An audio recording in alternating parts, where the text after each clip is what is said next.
Hello everybody, welcome back to my channel. My name is Queenie. For those who don't know me, reviewing Married at First Sight Australia Season 10, Episode 24.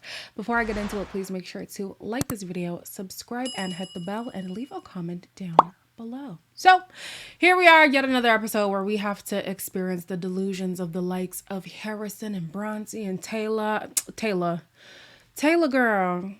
This girl has left the process, unbeknownst to Hugo, because Hugo's here waiting for an apology that he knows he's never gonna get. Going into tonight's dinner party, I'd like an apology. She's gone back to Tasmania. Oh. Wow. And I just wanted to tell you, because I wasn't, obviously you didn't know, and I didn't. Yes, I'm disappointed Taylor's left. I guess I was hoping to get some closure. It's for the best. Let her go. Let her go. Don't be sad about it. Enjoy your last days in this process, and hopefully we'll see you at the reunion with a new boo on your shoulder. Shoulder? Arm. Y'all know what I meant. Bronte and Harrison walk in, obviously very disconnected because Harrison decided to end his relationship with Bronte via text message. He texted me and said, I can't trust you. This relationship is over. What? Texted? Yeah, I ended it, yeah. So that's it. He claims he's looking for consistency, commitment, and trust, which Bronte cannot provide. If anything, Bronte has been all of those things against her better judgment and everybody else's better judgment. She is too damn committed to Harrison.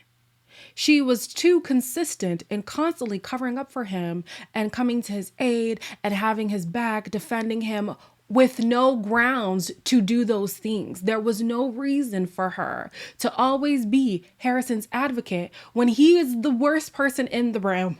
Okay? Almost every time he's the worst person in the room. And I'm just like, girl, Bronte, what? But she was consistent with that. And trust, ain't nobody have more blind trust than Bronte. Fast forward to the dinner. The group tries to address the elephant in the room, of course, because they know Harrison has now ended the relationship. And he says, after hearing the allegations that people think his relationship is fake, he was looking to Bronte for some reassurance and didn't receive it.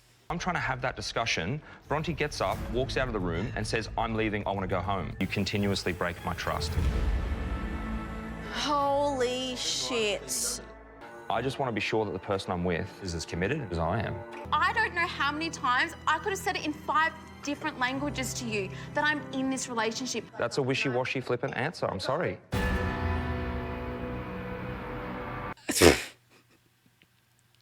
I'm so glad that production is leaning into the fact that Harrison is an actor, because there is no way anybody is buying this sob story from Harrison. It doesn't make any. You're looking for reassurance from Bronte that she's in this for real, for real. Are you kidding me right now?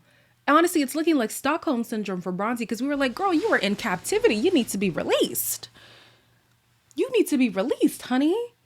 And here I'm thinking, like, this is why you need to be for real from the jump, because now she's exposing things that she decided to sweep under the rug just for the sake of maintaining her relationship or presenting as a united front and stuff like that. And it's like, now it's all coming to a boiling point, and she's confused at the fact that she accepted all of these issues with Harrison, and now he's turning it on her. Bronte, you knew you were being gaslit. You knew he was taking you on the runaround and decided to still stick around and pretend as if things were okay. Yes, the issue is Harrison. I'm not even trying to flip it on her, even though I kind of did just flip it on her. I'm just here like, girl, you should have been reading him for filth at the beginning. Trust me, we would have all had your back. Obviously, we know Harrison has a habit of flipping the narrative to make himself look like the good person while somebody else is looking like the villain. So Claire is tired of his antics, and she decides that she's going to call him out. However, here goes Harrison on brand, trying to flip the narrative on the fact that I'm not the bad person. You're here trying to create a redemption arc when clearly you're a villain. Exactly there, that, Harrison, that is the emotional manipulation I'm talking about. Claire, Bronte said that you're only here to repair your image after what you did to Jesse.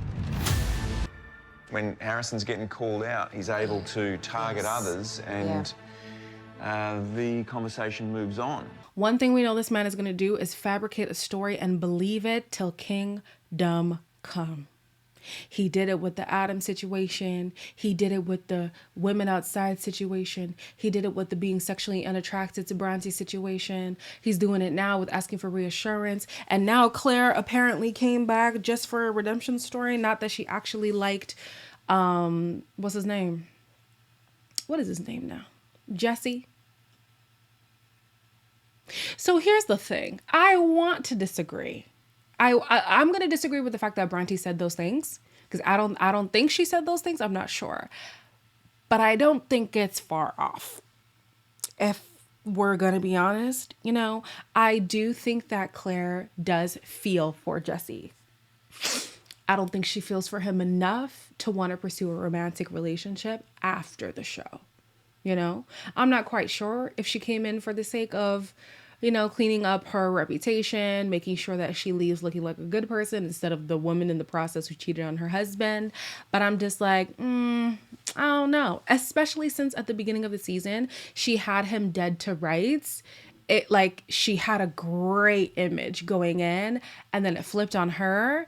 So potentially it could look like she wanted to switch the narrative around her story. Harrison is obviously feeding into the insecurities that Jesse has been having for a few weeks now. And so he decides to share that, you know what? I've been feeling the same way. I said, is she just sticking around so she can fix her image here? But you should speak about it with me too, yeah? Because I didn't know you're feeling this until now. I've seen what it looks like when you like someone. But in the real world, which is what happened at the bar that night, that was you actually liking someone. Like I said, I can see a strong friendship. That's about it. I just see a strong friendship coming out of this. And the same thing I said to Bronte, I have to say to Jesse. When you are having these doubts, when you are having these insecurities, don't be like Alyssa. However, you do share them, right?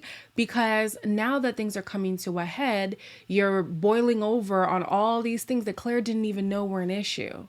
You said that you said that you accepted her apology and that you were deciding to move forward. But now it's like, oh, but I thought you came back to, you know, reform your image, and I think maybe you're not into me as much as you say and stuff like that. Like it's all coming to a head, and I think that they are all valid insecurities that Jesse would have.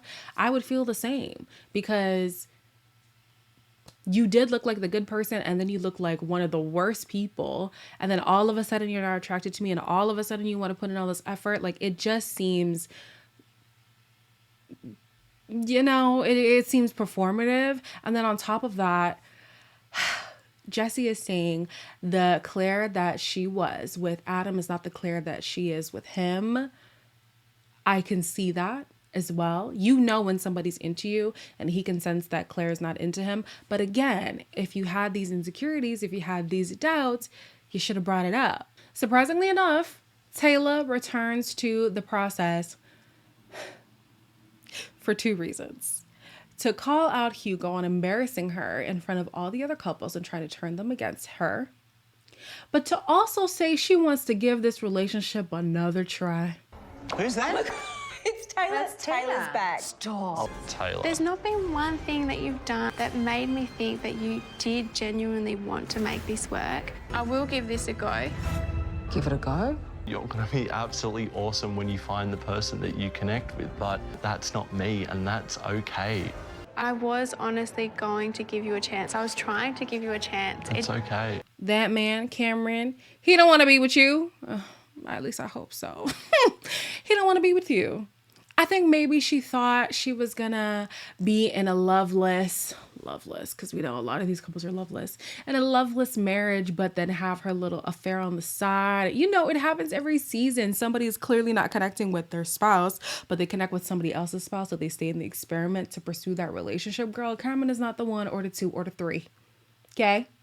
No. And it didn't even make any sense, because here she is saying, here's a list of all the ways that you violated me, and how dare you, and you must apologize and all this stuff, but I want to give us another chance. How? Why? Thank God Hugo was like, we know we don't like each other. Let's not fake it. If anything, it's best for us to just agree to separate amicably and listen, you live your best life, I will live mine. Thank you. Because what was homegirl going on about talking about give what another chance? Delusion? Gaslighting? No, we've had enough. The episode ends with Melinda shifting the focus back on Harrison because she is not buying the BS. I just don't see a future for us. Just overnight like that. I'm calling you out on your bullshit because it is bullshit.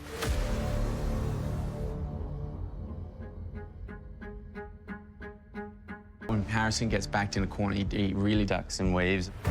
Like, what's going on, dude? Nobody believes Harrison's sudden change of heart. Like, it doesn't make sense. Like, you were claiming you're falling in love with a woman who just weeks ago you were not sexually attracted to and you didn't want to pursue, and even weeks before that you had other people who you would rather have gotten married in the process with, and you planned on pursuing a relationship after the fact. All of that is leading up to you now feeling like you are not reassured in this relationship and you want to call it quits. How? That was a lot, but that's Harrison. It's a lot. A lot of BS. It don't make sense. And thank you to Melinda and Evelyn for consistently calling this man out, because Harrison, it doesn't make sense. It looks like the experts are going to kind of rip into Harrison in the next episode, trying to figure out why he's putting on this facade, acting like he's the victim when in fact he isn't. And it's not to even say that he hasn't tried in this relationship. I do think that he does try here and there. But to make it seem like you were this doting husband and you keep getting the short end of the stick when it comes to Bronte, please. Also, what happened to Bronte? She didn't return. Where did she go? Where did Bronte go? Girl, wherever you went, I hope you stay over there. As always, please make sure to like, comment, share, and subscribe. And I'll see you guys on Sunday.